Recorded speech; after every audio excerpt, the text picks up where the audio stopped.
আসসালামু আলাইকুম প্রিয় অষ্টম শ্রেণীর শিক্ষার্থীবৃন্দ। আল্লাহর অশেষ মেহেরবানিতে তোমরা নিশ্চয়ই সবাই ভালো আছো। ইনশাল্লাহ আমি ভালো আছি। তো তোমাদের অষ্টম তোমাদের বিজ্ঞান বইয়ের 13তম অধ্যায় যে ফুড অ্যান্ড নিউট্রিশন, এই অধ্যায়ে আমরা আলোচনা করছিলাম। গত ক্লাসে আমরা পুষ্টি উপাদানের কয়েকটি উপাদান নিয়ে আলোচনা করেছি, সেটা হচ্ছে আমিষ পর্যন্ত আলোচনা করেছি। এখন আমরা আরও আজকে দুইটা উপাদান আলোচনা করব, সেটা হচ্ছে চর্বি এবং ভিটামিন। চর্বিতে একটু আলোচনা কম, বাট ভিটামিনে একটু আলোচনাটা একটু বিস্তৃত আকারে করব, ঠিক আছে। ভিটামিনের একটু বেশি আলোচনাটা। তো আমরা প্রথমে প্রথমে আছে ফ্যাট বা চর্বি। ফ্যাট বা চর্বি আসলে এটা বাংলা হচ্ছে স্নেহ। চর্বি, এটাকে স্নেহ জাতীয় পদার্থ বলা হয় চর্বিকে। এই চর্বি মূলত হচ্ছে কার্বন, হাইড্রোজেন ও অক্সিজেনের সমন্বয়ে গঠিত চর্বি, ঠিক আছে। এই কার্বন, হাইড্রোজেন ও অক্সিজেনের সমন্বয়ে যে চর্বিটা গঠিত হয়, এটা এখানে এই কারণে এই চর্বি থেকে তাপ উৎপন্ন হয়, সেটা হলো কার্বনের দহনের ফলে তাহলে এই চর্বি থেকে তাপ উৎপন্ন হয়, ঠিক আছে, কার্বন থাকাতে। তো আমরা এখানে দেখো, চর্বি সাধারণত ফ্যাটি অ্যাসিডের সমন্বয়, এটাকে বলা হয় ফ্যাটি অ্যাসিড। ফ্যাটি অ্যাসিডটাই হচ্ছে চর্বি। ফ্যাটি অ্যাসিড ও গ্লিসারলের সমন্বয়ে গঠিত। ফ্যাটি অ্যাসিডটা কি? ফ্যাটি অ্যাসিড হচ্ছে এটাকে তোমরা যেমন ফ্যাটি অ্যাসিড ও glycerol, fatty acid plus glycerol, এর সমন্বয়ে চর্বি গঠিত হয় বিভিন্ন ধরনের। এখন 20 ধরনের চর্বি পাওয়া যায়, টোটাল 20 প্রকারের। এর মধ্যে সম্পৃক্ত ফ্যাটি অ্যাসিড, অসম্পৃক্ত ফ্যাটি অ্যাসিড, মানে সম্পৃক্ত চর্বি জাতীয় পদার্থ, অসম্পৃক্ত চর্বি জাতীয় পদার্থ। এখন সম্পৃক্তটা কি সেটা আমরা জানবো। সম্পৃক্ত হচ্ছে যে, দেখো এই সম্পৃক্ত একটা যে C17H35COOH, এই যে এটা হচ্ছে অ্যাসিডের, এখানে যে এই কার্বন, এটা হলো অ্যালকেন মূলক। এই হাইড্রোকার্বনের সাথে যদি এই অ্যাসিড মূলকটা থাকে, সেটাই হচ্ছে ফ্যাটি অ্যাসিড, ঠিক আছে, অ্যাসিড। তাহলে এটা হচ্ছে সম্পৃক্ত, এটা হলো সম্পৃক্ত, এটা হলো কি সম্পৃক্ত, ঠিক আছে।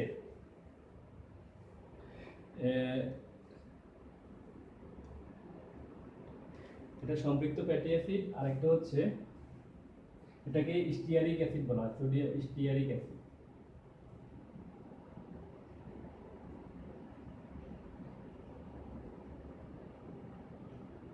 স্টিয়ারিক অ্যাসিড, ঠিক আছে। আরেকটা হচ্ছে এই অসম্পৃক্ত হচ্ছে C17H33COOH। দেখো এখানে কার্বন সংখ্যা, এটা হচ্ছে কার্বন সংখ্যা একটা বেশি, ওই হাইড্রোজেন সংখ্যা দ্বিগুণের থেকে একটা বেশি। এটা হচ্ছে CnH2n+1, আর হচ্ছে COOH। আর এটা হচ্ছে CnH2n-1, ঠিক আছে, COOH। তাহলে এখানে কি, এই যে কার্বন সংখ্যা যত হবে, হাইড্রোজেন সংখ্যা এর দ্বিগুণের চেয়ে 1 কম হবে। আবার এখানে কার্বন সংখ্যা যত হবে, হাইড্রোজেনের সংখ্যা দ্বিগুণের চেয়ে 1 বেশি হবে। তাহলে এটা হচ্ছে সম্পৃক্ত। এবং এখানে আবার দ্বিগুণের সমান হতে আরেকটা আছে যে ধরো যে এটা C15H28 এরকম হয়, ঠিক আছে, H30, এটা হয় CnH2, সেটাও তোমার এই অসম্পৃক্ত। তাহলে অসম্পৃক্ত হচ্ছে, এখন এই যে সম্পৃক্ত অসম্পৃক্ত, তাহলে আমরা জেনেছি যে সম্পৃক্ত হচ্ছে যে এখানে হাইড্রোজেন সংখ্যা বেশি থাকবে কার্বনের থেকে, আবার অসম্পৃক্তের মধ্যে হাইড্রোজেন সংখ্যা কম থাকবে। তো আমাদের যে 20 ধরনের ফ্যাটি অ্যাসিড আছে, 20 ধরনের ফ্যাটি অ্যাসিড, সেখানে দুই প্রকার ফ্যাটি অ্যাসিড থাকবে, সেটা সম্পৃক্ত এবং অসম্পৃক্ত। তোমাদের বইতে ইনশাআল্লাহ দেওয়া আছে, সেটা এই যে বইতে দেওয়া আছে যে 20 প্রকার স্নেহ পদার্থে 20 প্রকার চর্বি বা ফ্যাটি অ্যাসিড জাতীয় পদার্থ পাওয়া যায়। তো এটা হচ্ছে যে, এটা ওই ফ্যাটি অ্যাসিড কিভাবে কাজ করে, ক্ষুদ্রান্তের বিলাইয়ের ভিতরে অবস্থিত নাসিকা নালীর মাধ্যমে শোষিত হয়। ফ্যাটি অ্যাসিডটা ক্ষুদ্রান্তের বিলাইয়ের ভিতরে ঠিক আছে। এখন এই যে আমরা তাহলে ফ্যাটি অ্যাসিড সাধারণত যকৃতের মধ্যে চর্বি জাতীয় এই ফ্যাটি অ্যাসিড তৈরি হয় আমাদের লিভারে চর্বি জাতীয় পদার্থটা তৈরি হয়, ঠিক আছে। চর্বি জাতীয় অ্যাসিড তৈরির ক্ষমতা অত্যন্ত তবে যকৃতের চর্বি জাতীয় অ্যাসিড তৈরির ক্ষমতা অত্যন্ত কম। এখন লিভার কিছুটা ফ্যাটি অ্যাসিড তৈরি করে, কিন্তু আমাদের ফ্যাটি অ্যাসিডটা সাধারণত আমরা খাবারের মাধ্যমেই খেতে হয়, ঠিক আছে। আমাদের যে সম্পৃক্ত ফ্যাটি অ্যাসিড এবং অসম্পৃক্ত ফ্যাটি অ্যাসিড এগুলো বিভিন্ন খাবারের মাধ্যমে খেতে হয়। সাধারণত আমাদের শরীরের জন্য উপকারী যে ফ্যাটি অ্যাসিডটা সেটা হলো অসম্পৃক্ত ফ্যাটি অ্যাসিড, আর সেটা হচ্ছে যে উদ্ভিজ্জ ফ্যাটি অ্যাসিড, মানে বিভিন্ন যেমন সয়াবিন, তারপরে হচ্ছে যে সূর্যমুখী তেল, সয়াবিন তেল, তিলের তেল, এগুলো ভুট্টার তেল, ঠিক আছে। এগুলো হচ্ছে কি যে অসম্পৃক্ত ফ্যাটি অ্যাসিড, এগুলো আমাদের শরীরের জন্য উপকারী। আর সম্পৃক্ত ফ্যাটি অ্যাসিডগুলো, অসম্পৃক্তগুলো হলো অত্যাবশ্যকীয় ফ্যাটি অ্যাসিড যেটাকে আমরা বলি। আর সম্পৃক্ত ফ্যাটি অ্যাসিড হলো বিভিন্ন প্রাণিজ ফ্যাটি অ্যাসিড, তারপরে বাদামে বিভিন্ন মাংস, মাখন, পনির, বাদাম, এগুলোর মধ্যে যে ফ্যাটি অ্যাসিড পাওয়া যায় এগুলো হচ্ছে সম্পৃক্ত ফ্যাটি অ্যাসিড, ঠিক আছে। তো এগুলো সাধারণত শরীরের জন্য উপকারী বেশি উপকারী নয়। তবে এখন 20 থেকে আমাদের টোটাল যে দৈহিক শক্তি আছে এর মধ্যে 20 থেকে 30% এই ফ্যাটি অ্যাসিড থেকে পাওয়া যায়, ঠিক আছে। 20 থেকে 30% এই ফ্যাটি অ্যাসিড থেকে পাওয়া যায়। এখন এই ফ্যাটি অ্যাসিডে আবার বিভিন্ন ফ্যাটি অ্যাসিড অন্যদেরও কাজ করে, সেটা হচ্ছে যে বিভিন্ন ভিটামিনের সেটা এই কি বলে ভিটামিনের অভাব পরিলক্ষিত হয়, ফ্যাটি অ্যাসিডের অভাব পরিলক্ষিত হয়। ফ্যাটি অ্যাসিডের পরিমাণ যদি কমে যায় তাহলে বিভিন্ন ভিটামিনের অভাব পরিলক্ষিত হয়। তারপরে আরও শরীরের সৌন্দর্য নষ্ট হয়ে যায়। তারপরে আরও কি হয় যে শিশুদের একজিমা ও বড়দের চর্মরোগ জাতীয় জিনিস দেখা যায়। চর্মরোগের প্রতিরোধটা কমে যায়, চর্মরোগের যে প্রতিরোধ ক্ষমতা আছে সেটা কমে যায়। তাহলে এই ফ্যাটি অ্যাসিডের প্রভাবে এই জিনিসগুলো হয়। তোমরা তাহলে এই যে ফ্যাটি অ্যাসিড বা ফ্যাট স্নেহজাতীয় পদার্থের কি এর অভাবজনিত অভাবজনিত রোগগুলো কি কি, ঠিক আছে। আর স্নেহজাতীয় পদার্থ সাধারণত কয় প্রকার, এগুলো উৎস, স্নেহজাতীয় পদার্থ কি, এটি কত প্রকার, উৎস।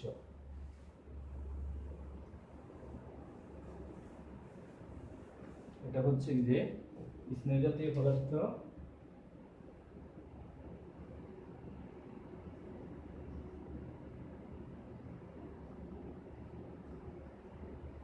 কি, এটি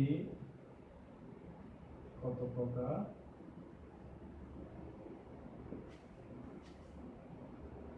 ওই উৎসগুলো কি কি।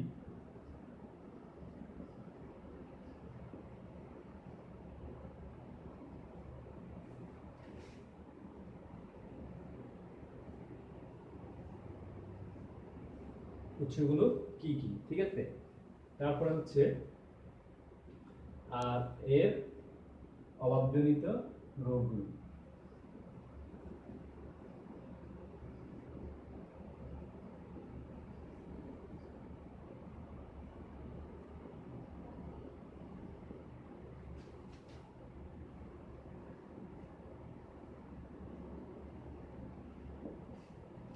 তাহলে এটা হচ্ছে ফ্যাটি অ্যাসিডের অভাবজনিত রোগ।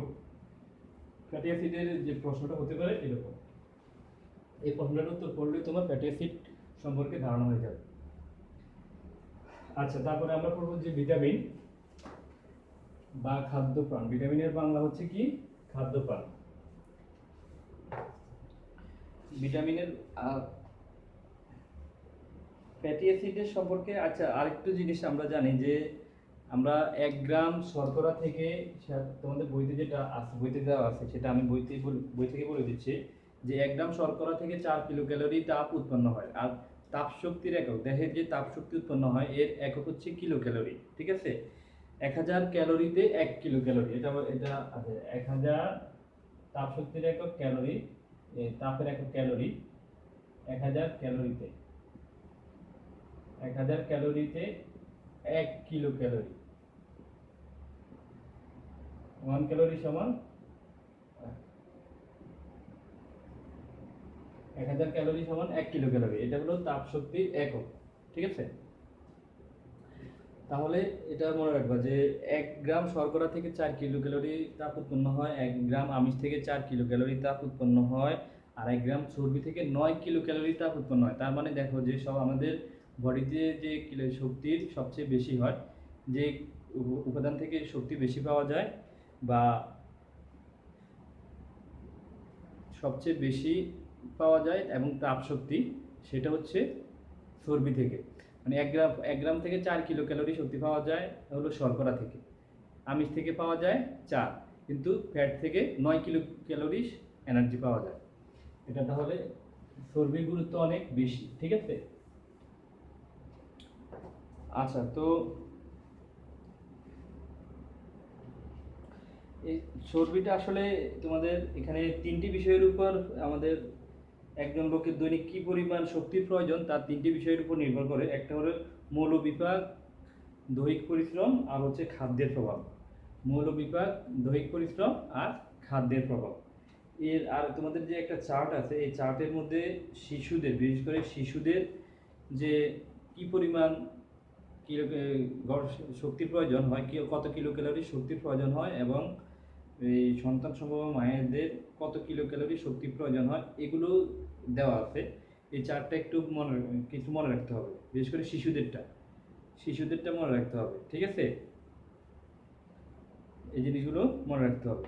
তাহলে শক্তির এই দরকার যে প্রধান 3টি বিষয়ের উপর নির্ভর করে শক্তির প্রয়োজন হয়: মৌল বিপাক, দৈহিক পরিশ্রম আর খাদ্যের প্রভাব। এখন আমরা গুরুত্বপূর্ণ টপিক, সেটা হচ্ছে পরের যে পুষ্টি উপাদান ভিটামিন। ভিটামিনটা কি সেটা আমরা প্রথমে জানি।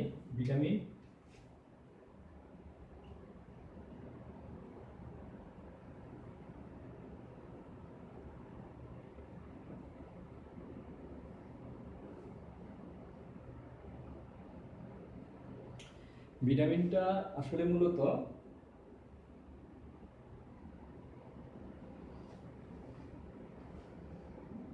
যে সকল জটিল জৈব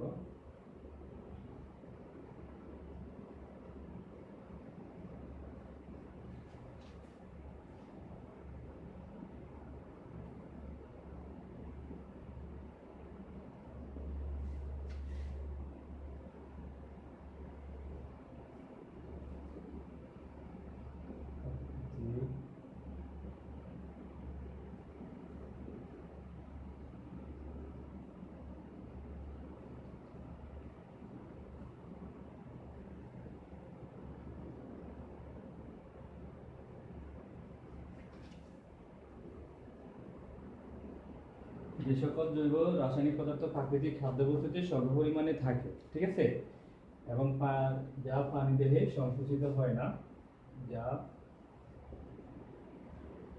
প্রাণীদেহে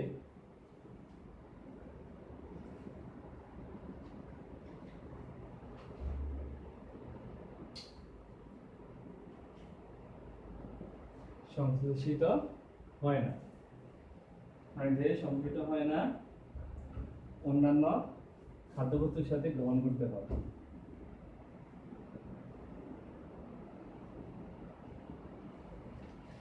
খাদ্য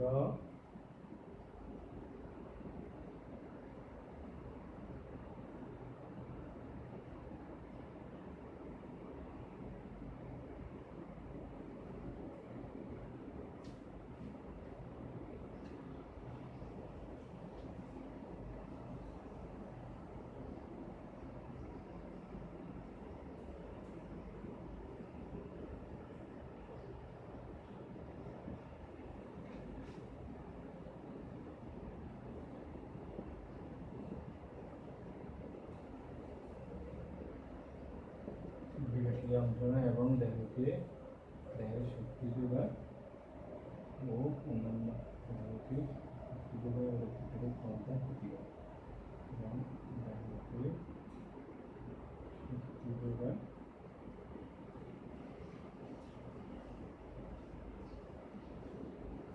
ও প্রতিরোধ ক্ষমতা বৃদ্ধি করে।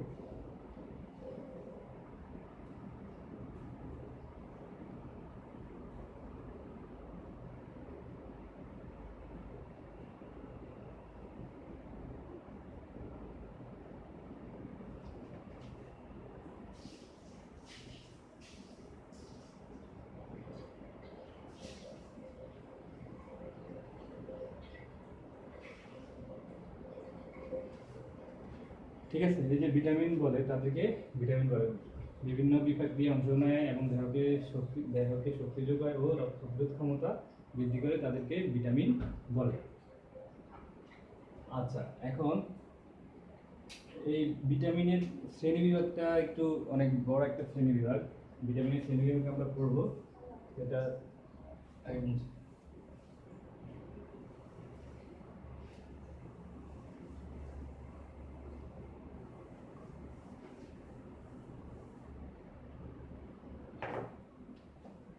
ভিটামিনের কাজটা কি? আচ্ছা, ভিটামিনের প্রথমে কাজটা আমরা জানি যে ভিটামিনের কাজ তোমাদের বইতে যেগুলো, এই যে প্রত্যেকটা ভিটামিন, বিভিন্ন প্রকার ভিটামিন আছে, এগুলোর যে কাজ ওটা ভিটামিনের কাজ হিসাবে দিয়ে দিবা।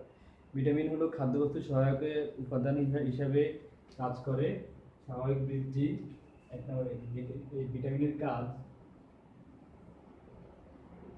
এক নম্বর খাদ্যবস্তুর সহায়ক উপাদান হিসাবে কাজ করে।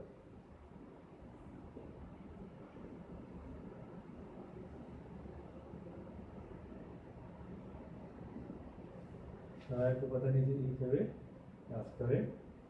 তারপরে হলো খাদ্যবস্তু সহায়ক উপাদান হিসেবে কাজ করে, বাড়ন্ত অবস্থায় স্বাস্থ্য অটুট রাখে।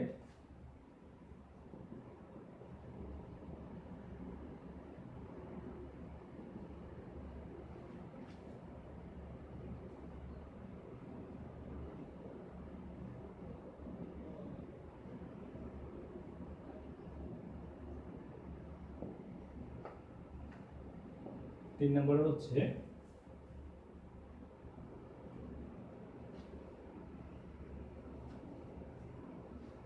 স্বাভাবিক বৃদ্ধি ও শরীর রক্ষায় কাজ করে।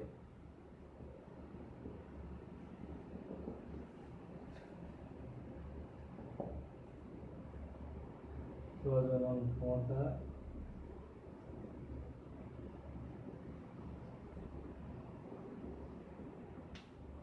বৃদ্ধি করে।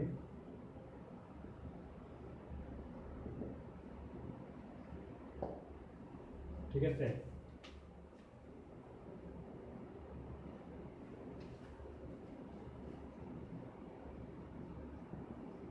স্নায়ুর দৃঢ়তা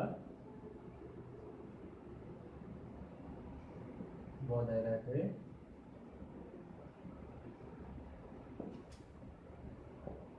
তারপরে বিপাক ক্রিয়ায় অংশগ্রহণ করে।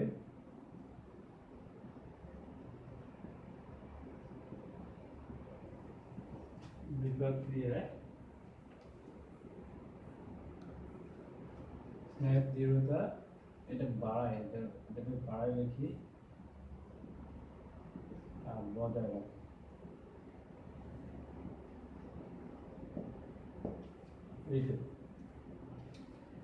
আচ্ছা, যাই হোক, এই ছয়টা হচ্ছে তোমার ভিটামিনের কাজ। এটা ভিটামিনের কাজ, এই ছয়টা। আরও আছে তোমার, আরও অনেক কাজ আছে ভিটামিনের, তুমি এই ছয়টা জানো আপাতত। আমরা এখন ভিটামিনের প্রকারভেদ করব। ভিটামিনের প্রকারভেদ খুব ইম্পর্টেন্ট।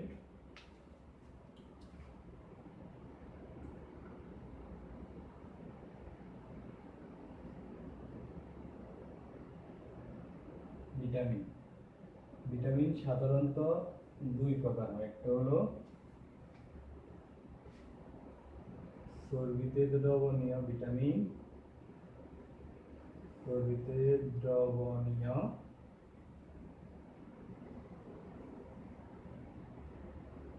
ভিটামিন, পানিতে দ্রবণীয়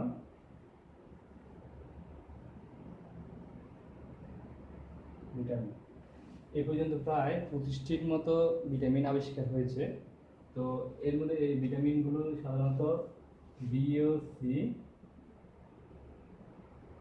বি আর সি পানিতে দ্রবণীয়, আর এ ডি ই কে এগুলো হলো চর্বিতে দ্রবণীয়।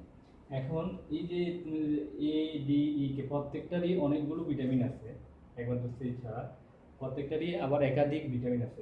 এই হচ্ছে যেমন এই এই হচ্ছে যে A1 A2 A2, এটা কি বলা হয় রেটিনল। এগুলোকে কি বলা হয় রেটিনল, ঠিক আছে। ভিটামিন ডি হচ্ছে D1 D2 D3, vitamin D1 D2 D3, এটার নাম হচ্ছে চলো ক্যালসিফেরল।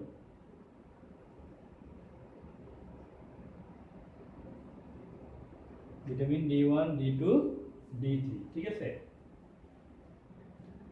তারপরে ভিটামিন ই 3 প্রকার, সেটা হচ্ছে আলফা, বিটা, গামা, টেকোফেরল।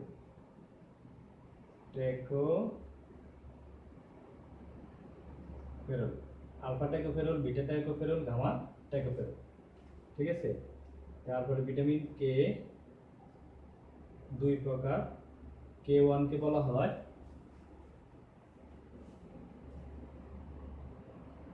পাইলোকুইনন,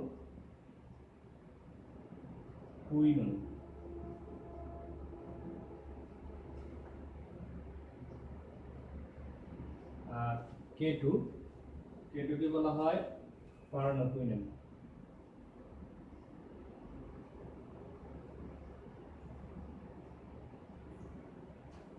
ঠিক আছে। দেখো এই যে ভিটামিনগুলো, এই ভিটামিনগুলো তাহলে আর দেখো এখানে কয়েকটা ভিটামিন হচ্ছে দুইটা, এর ভিটামিন A1 A2 রেটিনল, আর ডি তিনটা D1 D2 D3, এগুলো সোলো ক্যালসিফেরল বলা হয়। আর vitamin E alpha, beta, gamma, tocopherol, ঠিক আছে। Alpha tocopherol, beta tocopherol, gamma tocopherol. আর ভিটামিন K1 ফাইলোকুইনন, K2 পারানোকুইনন। এবার হচ্ছে যে ভিটামিন বি,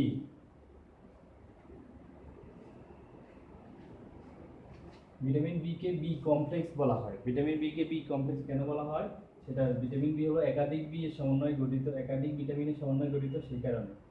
এই যে বি ওয়ান হচ্ছে thymine,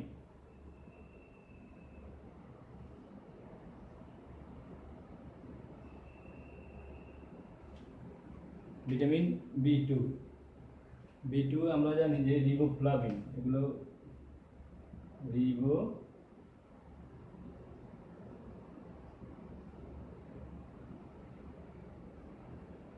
pantothenic acid, B3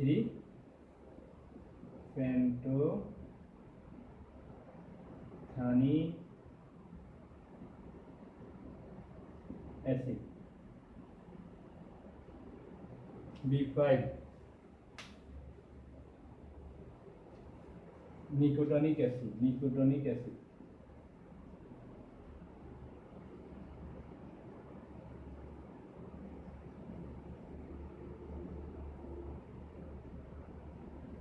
B6 থাইরয়েডক্সিন,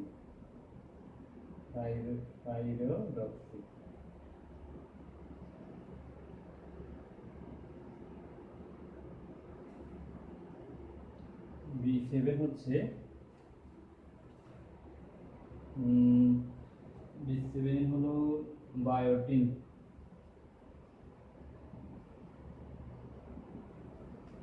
B9 folic acid,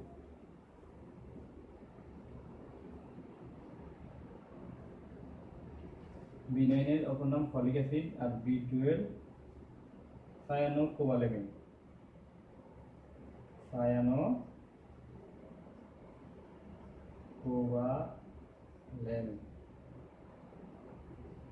ঠিক আছে।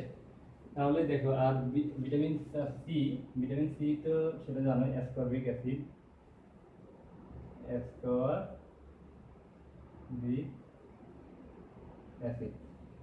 C6H8O6, ভিটামিন সি হলো কি C6H8O7, এটা হলো ভিটামিন সি। এখন এই যে তাহলে দেখো আমরা সবগুলো এগুলো বিশেষ করে তোমাদের বইতে যেগুলোর নাম আছে আমি তোমাদেরকে সেগুলো বেশি মনে রাখতে হবে। এই ভিটামিন B1 B2, তারপরে B6, তারপরে B12। এই বইতেই চারটা দেওয়া আছে, এই চারটার নাম তোমরা ভালো করে মনে রাখতে হবে। তাছাড়া বাকিগুলো মনে রাখবা, তোমাদের যদি যারা মনে রাখতে পারো রাখবা, ঠিক আছে। তারপরে আমরা এখন এগুলোর কাজ, এই প্রত্যেকটা ভিটামিনের একটা কাজ আছে। ভিটামিনের উৎস, প্রথমে উৎস আছে, আমরা কোন কোন ফল বা খাদ্য খেলে এই ভিটামিনগুলো পাবো, তারপরে সেগুলোর কাজ কি, আর সেগুলোর অভাবজনিত রোগ, সেগুলোর প্রত্যেকটা ভিটামিনেরই অভাবজনিত রোগ, উৎস, কাজ, অভাবজনিত রোগ, এই তিনটে জিনিস করতে হবে। উৎস, কাজ, অভাবজনিত রোগ, ঠিক আছে। উৎস, কাজ, অভাবজনিত রোগের এই প্রথমে আমরা যে ভিটামিন এটা জানবো। ভিটামিন এ আমাদের বইতে এগুলো সুন্দরভাবে প্রত্যেকটারই দেওয়া আছে, বইতে যেগুলো দেওয়া আছে এভাবে পড়বা, যে উৎস পড়বা, কাজ পড়বা, অভাবজনিত রোগ, উৎস, কাজ, অভাবজনিত রোগ, ঠিক আছে। বইতে যা দেওয়া আছে সেগুলো পড়লে হবে।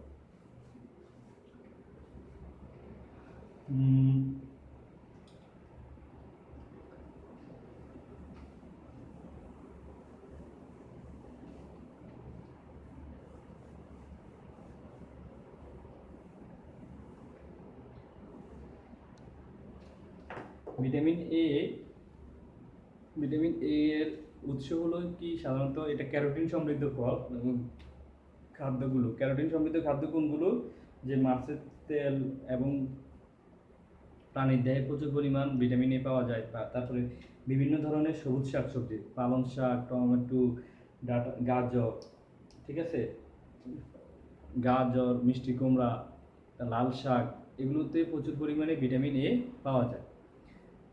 তাহলে ভিটামিন এর উৎসগুলো হচ্ছে এগুলো, ঠিক আছে। আর ভিটামিন এ আরেকটা, ভিটামিন এর আরেকটা উৎস হলো মলা মাছ ও টোলা মাছ, মানে ছোট ছোট মাছগুলোর মধ্যেও প্রচুর পরিমাণে ভিটামিন এ থাকে। তো ভিটামিন এর কাজ কি, ভিটামিন এর কাজ হলো দৃষ্টিশক্তিকে স্বাভাবিক রাখা, আর হলো কোষঝিল্লিকে সুস্থ রাখা, দেহকে বিভিন্ন সংক্রামক রোগের হাত থেকে রক্ষা করা, আর খাদ্য পরিপাক ও ক্ষুধের উদ্রেক করা, রক্তের স্বাভাবিক অবস্থা বজায় রাখা ও দেহের পুষ্টি বৃদ্ধিতে সহায়তা করা। তাহলে দেখছো ভিটামিনের এই যে পাঁচটা কাজ, এগুলো ভালো সুন্দরভাবে দিতে হবে। তারপর অভাবজনিত রোগ, তাহলে এই যে ভিটামিন এর প্রথমে হলো ভিটামিন এ এর উৎস, কাজ ও অভাবজনিত রোগ।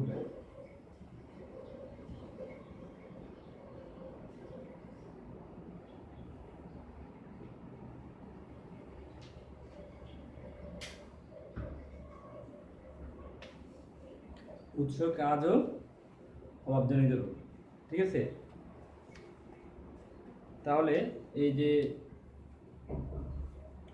ভিটামিন এর অভাবজনিত রোগ সাধারণত রাতকানা রোগ হয়। আর রাতকানা রোগ কি, স্বল্প আলোতে না দেখা, এটি হচ্ছে রাতকানা রোগ। আর সাধারণত শিশুদেরও এই রোগ হয়ে থাকে। তারপরে হচ্ছে যে আমাদের এখন অবশ্যই এই জিনিসটা কমছে, কারণ হচ্ছে আমাদের প্রত্যেক শিশুকেই এখন ভিটামিন এ ক্যাপসুল খাওয়ানো হয় প্রতি বছর সাধারণত শিশুদেরকে ভিটামিন এ ক্যাপসুল খাওয়ার পর থেকেই এই রাতকানা রোগের পরিমাণ এখন খুবই কম। তারপর হলো জেরাপথ্যালমিয়া হলো এই চোখের কর্নিয়ার উপর একটা আচ্ছাদন আছে, সেটা ক্ষতিগ্রস্ত হয়, এবং সেটা ক্ষতিগ্রস্ত হলে চোখের মধ্যে সাধারণত যে পানিটা থাকে ওই পানিটা শুকিয়ে যায়। ওই পানিটা শুকিয়ে গেলে সেটা সাধারণত পরে দৃষ্টিশক্তি হ্রাস পায়, ঠিক আছে। তারপরে হচ্ছে যে ভিটামিন এর অভাবে দেহের কি করে স্বাভাবিক বৃদ্ধি ব্যাহত হয়, সর্দি, কাশি, ইনফ্লুয়েঞ্জা এসব রোগ লেগে থাকে। তারপর ভিটামিন বি কমপ্লেক্স। এখন ভিটামিন বি কে কেন বি কমপ্লেক্স বলা হয়? ভিটামিন বি কমপ্লেক্স এই কারণে বলা হয় যে ভিটামিন বি একাধিক একাধিক ভিটামিনের সমন্বয়ে গঠিত, যেমন B1, B2, B3, B5, B7, B9, B12। এই যে একাধিক ভিটামিনের যে সমন্বয়ে গঠিত, সেই কারণে ভিটামিন বি কে বি কমপ্লেক্স বলা হয়, ঠিক আছে। এখন এই ভিটামিন বি, বিভিন্ন প্রকার ভিটামিন বি, সেটা হচ্ছে যেমন ভিটামিন B1 থায়ামিনের যে কাজ, সেটা হলো শর্করা বিপাকে অংশগ্রহণ করে শক্তি মুক্ত করা, তাছাড়া ক্ষুধা বজায় রাখতে সাহায্য করা ও স্নায়ুতন্ত্রকে সক্রিয় রাখা। স্নায়ুতন্ত্রকে সক্রিয় রাখা। এটা স্পেসিফিক প্রত্যেকটা ভিটামিনের বি 4 প্রকার ভিটামিন, 4 প্রকার ভিটামিন বি, এগুলোর কাজটা খুবই ইম্পর্টেন্ট। তারপর রিবোফ্লাভিনের কাজ হচ্ছে কি অ্যামাইনো অ্যাসিড, ফ্যাটি অ্যাসিড, হাইড্রেটের বিপাকে অংশগ্রহণ করা, এগুলো উৎপাদনে, শক্তি উৎপাদনে সাহায্য করা। আর ভিটামিন B6 পাইরিডক্সিন সরাসরি শক্তি উৎপাদনে সাহায্য করে। আর হচ্ছে ভিটামিন B12 যেটা সায়ানোকোবালামিন, এটা সাধারণত রক্তকণিকা বৃদ্ধি, লোহিত রক্তকণিকা বৃদ্ধিতে সাহায্য করে, আর অনুচক্রিকা আর শ্বেতকণিকা বৃদ্ধিতেও সাহায্য করে, শ্বেতকণিকা বৃদ্ধিতেও সাহায্য করে। তারপর হচ্ছে ভিটামিন সি সাধারণত, তাহলে ভিটামিন বি, এই যে ভিটামিন বি এর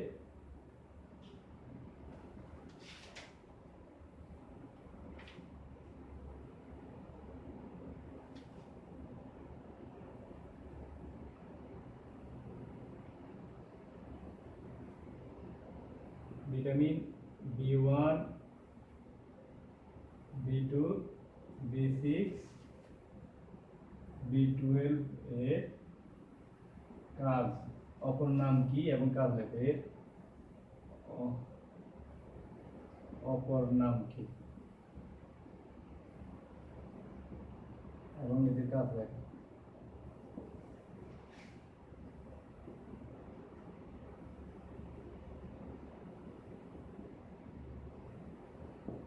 ঠিক আছে।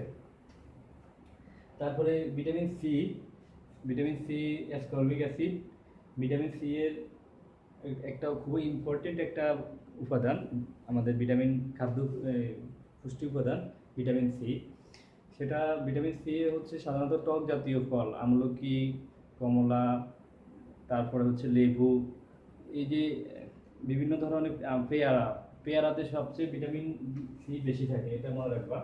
পেয়ারাতে ভিটামিন সি সবচেয়ে বেশি, পেয়ারাতে ভিটামিন সি বেশি থাকে,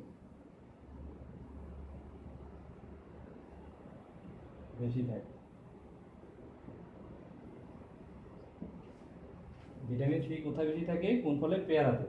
তাহলে প্রচুর পরিমাণ পেয়ারা খেতে হবে। তারপরে শাকসবজি, ফুলকপি, বাঁধাকপি, লেটুস পাতা ইত্যাদিতেও ভিটামিন সি থাকে। এখন এই ভিটামিন সি এর অভাবে সাধারণত কি হয়? ক্ষত নিরাময় ও চর্মরোগে সহায়তা করে ভিটামিন সি, আর নাকের সংক্রমণ রোধে কাজ করে, প্রতিরোধ করে নাকের সংক্রমণ রোধে। এখন এর অভাবজনিত কারণে সাধারণত কি হয়? স্ক্যারবি নামক রোগ হয়, আর এই হাড়ের গঠন দুর্বল হয়ে যায়। বয়স্কদের হাড় দুর্বল হয়ে যায়, হাড় ভঙ্গুর হয়ে যায়, তারপরে চামড়া খসখসে হয়ে যায়, ত্বকে ঘা হয়, ঘা সহজে শুকায় না। ঠিক আছে, ভিটামিন সি এর অভাবে ঘা সহজে শুকায় না। আরেকটা জিনিস যে তোমাদের আরেকটা জিনিস আমি সেটা বলি, সেটা হচ্ছে যে ভিটামিন B2 রিবোফ্লাভিন। এই যে সাধারণত রিবোফ্লাভিনের অভাবে ভিটামিন, এই যে মুখের কিনারায় ঘা হয়, ঠোঁটের কিনারায় ঘা হয়। তো সাধারণত রিবোফ্লাভিন, আর তারপরে ঠোঁটের কিনারায় ঘা হয় এই কারণে আর চামড়া, জিহ্বাতে ঘা হয়, জিহ্বাতে ঘা হলে সেটা রিবোফ্লাভিন খেলে সাধারণত ভালো হয়ে যায়। ঠিক আছে, ভিটামিন B2 খেলে সেটা ভালো হয়ে যায়। আর তারপরে ভিটামিন সির অভাবেও ঠোঁটের কিনারায় ঘা হয়। আর সাধারণত সবচেয়ে ভিটামিন সি এর যে জনপ্রিয় রোগটা, মানে পরিচিত রোগটা, সেটা হলো স্ক্যারবি। এটা আমরা আগে থেকে জানি যে ভিটামিন সি এর অভাবে স্ক্যারবি নামক রোগ হয়। এই যে স্ক্যারবি নামক রোগ হয় ভিটামিন সি এর অভাবে।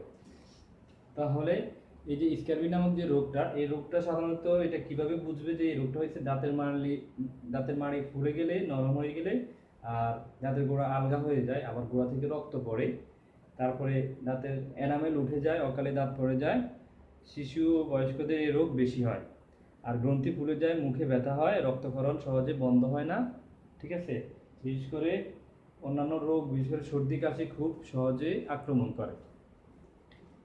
ঠিক আছে, আর তারপরে প্রতিরোধে সাধারণত শিশুদেরকে দুধের সাথে ফলের রস ও সবজি, স্যুপ ইত্যাদি খাওয়াতে হবে দুধের পাশাপাশি। এখন ভিটামিন ডিটা আমরা পরবর্তীতে যাবো। ভিটামিন ডি এখন এই ভিটামিন সি এর উৎস, কাজ ও অভাবজনিত রোগ, এটা এটা এটা পড়তে হবে। ভিটামিন সি এর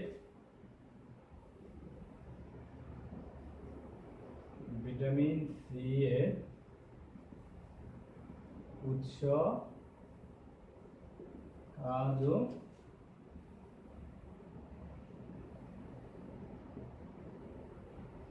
অভাবজনিত রোগ,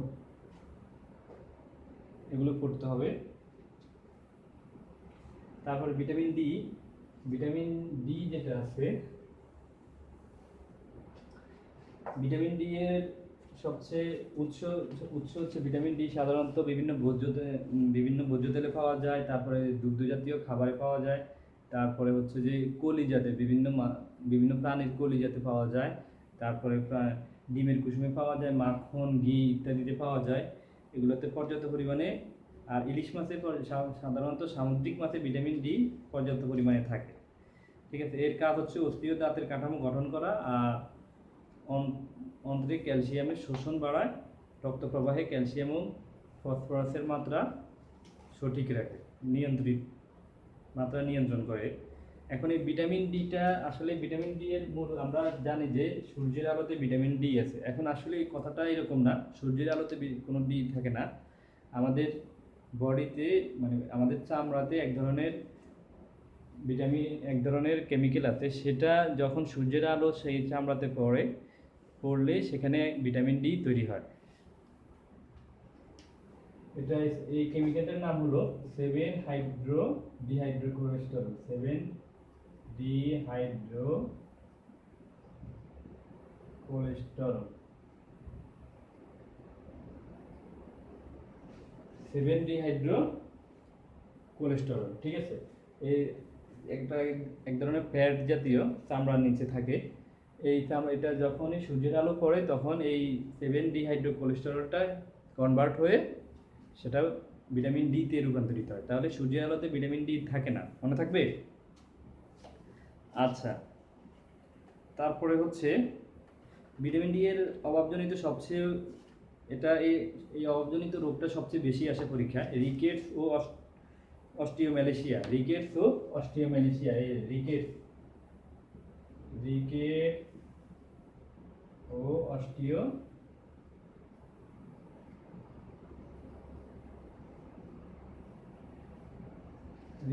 অস্টিওম্যালেশিয়াটা এই দুই ধরনের রোগ। ভিটামিন ডি এর অভাবে রিকেটস রোগ হয়, সেটা হলো শিশুদের হাড় নরম হয়ে যায় ও বৃদ্ধি ব্যাহত হয়, ধনুকের মতো বেঁকে যায় পায়ের হাড়।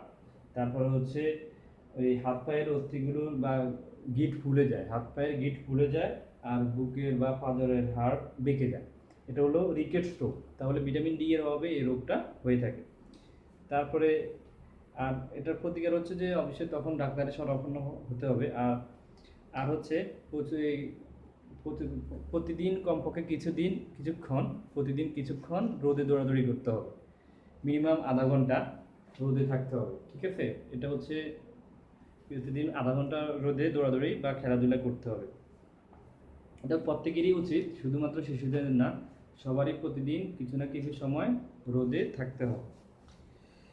আর অস্টিওম্যালেশিয়া বয়স্কদের রিকেটস অস্টিওম্যালেশিয়া নামে পরিচিত। তাহলে শিশুদেরটা হলো রিকেটস নামে পরিচিত, শিশুদের রিকেটসটাই বয়স্কদের ক্ষেত্রে অস্টিওম্যালেশিয়া নামে পরিচিত। এর ক্যালসিয়াম শোষণে বিঘ্ন ঘটে, ক্যালসিয়াম ও ফসফরাসের সঞ্চয় কমতে থাকে, থাইরয়েড গ্রন্থির কাজে পরিবর্তন ঘটে। আর ভিটামিন B3 সাধারণত অস্থি সংযোগে সহায়তা করে। হাড় ভেঙে গেলে সাধারণত হাড়কে জোড়া লাগে ভিটামিন D3। ক্যালসিয়াম ও ভিটামিন D3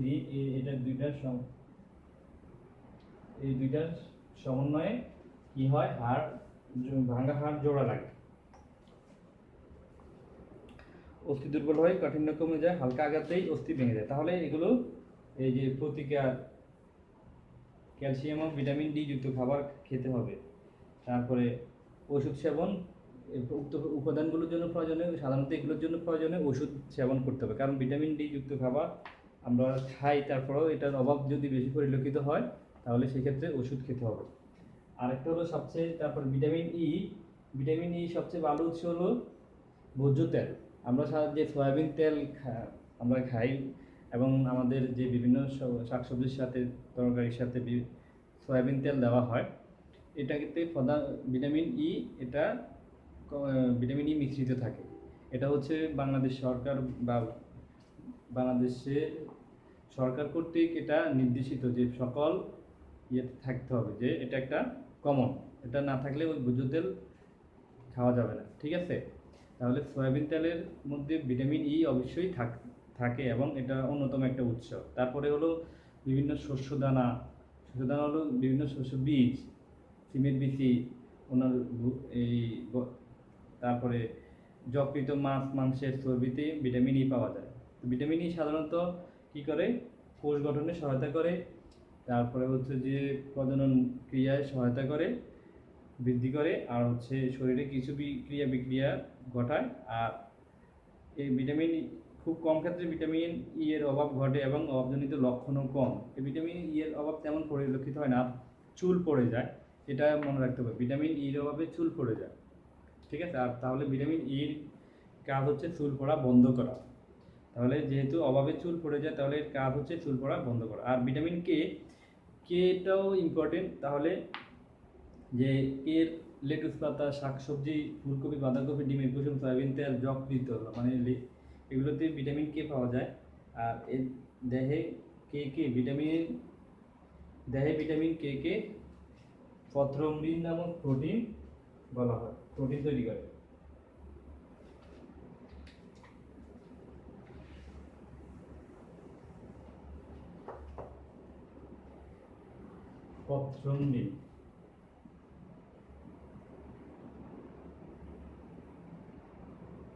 পথ্রম্বিন নামক প্রোটিন তৈরি করে। এই পথ্রম্বিন রক্ত জমাট বাঁধতে সাহায্য করে, রক্ত জমাট বাঁধতে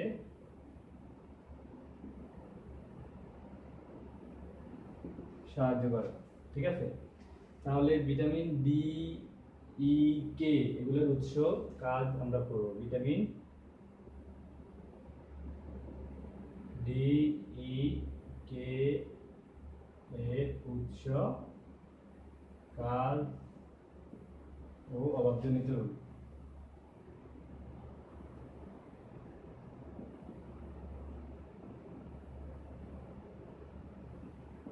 এখানে আরেকটা স্পেসিফিক প্রশ্ন আসতে পারে, রিকেটস ও অস্টিওমেলেশিয়া রোগের লক্ষণগুলো কি কি?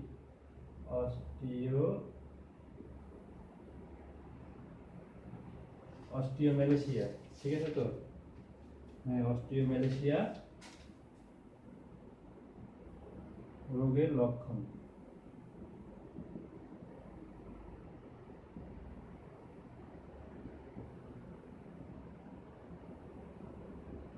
ঠিক আছে, অস্টিওমেলেশিয়া রোগের লক্ষণগুলো কি কি? আর ভিটামিন কে সাধারণত রক্ত জমাট বাঁধতে সাহায্য করে। ভিটামিন কে এর অভাব হলে কি হয়, যে অনেকের অপারেশনের সময় রক্ত সহজে বন্ধ হয় না, বা কাটা ছেঁড়া গেলে সহজে রক্ত বন্ধ হয় না। তো তাদেরকে ভিটামিন কে অভাবটাই পরিলক্ষিত হয় বেশি তাদের ক্ষেত্রে, ঠিক আছে। তারপরে আচ্ছা, আমরা এরপরে খনিজের আরেকটা ক্লাস করব, একটা ক্লাসে করে তার সৃজনশীলে যাব, ঠিক আছে। তো আজকে এই পর্যন্ত থাক। আজকে আমরা যে ভিটামিনের যে প্রকারভেদগুলো পড়িয়েছি এবং ফ্যাট, চর্বি এবং ভিটামিন, এই দুইটা জিনিস যে আজকে পড়াইলাম, এটা অবশ্যই ভালো করে পড়বা। এটা মুখস্থের বিষয়, এগুলো মুখস্থ যত বেশি পড়বে তত বেশি মনে থাকবে, ঠিক আছে।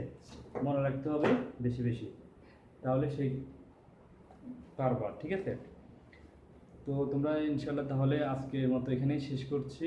তোমরা ভালো থাকো, সুস্থ থাকো। আরেকটা জিনিস, ফাইনালি একটা কথা বলতেছি, যেহেতু তোমাদের সরকার কর্তৃক ঘোষিত হয়েছে যে জিএসসি পরীক্ষা হবে না, তো তার মানে এই নয় যে তোমরা পুরো হাল ছেড়ে দিবা তোমাদের পড়ালেখা নেই।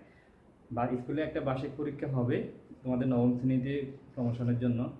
আর স্বাভাবিকভাবেই এই নবম শ্রেণীতে এই পড়াগুলোই বিস্তারিতভাবে দেওয়া, এইটের পড়াগুলো। তো তুমি যদি এইটে এটাতে ফাঁকি দাও অথবা কম পড়ো, কম জানো, তাহলে নবম শ্রেণীতে গিয়েও এরকম কম জানবা। তখন ফাঁকি দেওয়ার জন্য আরও বেশি অস্থির হয়ে যাবো। উপায় থাকবে না তাহলে।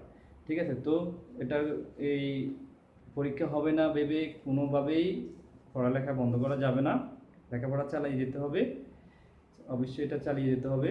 আর তোমার ভালোভাবেই প্রিপারেশন নিতে হবে, পরীক্ষা প্রিপারেশন তুমি সবসময় মনে করবে যে পরীক্ষা হবে, এই মেন্টালিটি নিয়েই পড়তে হবে।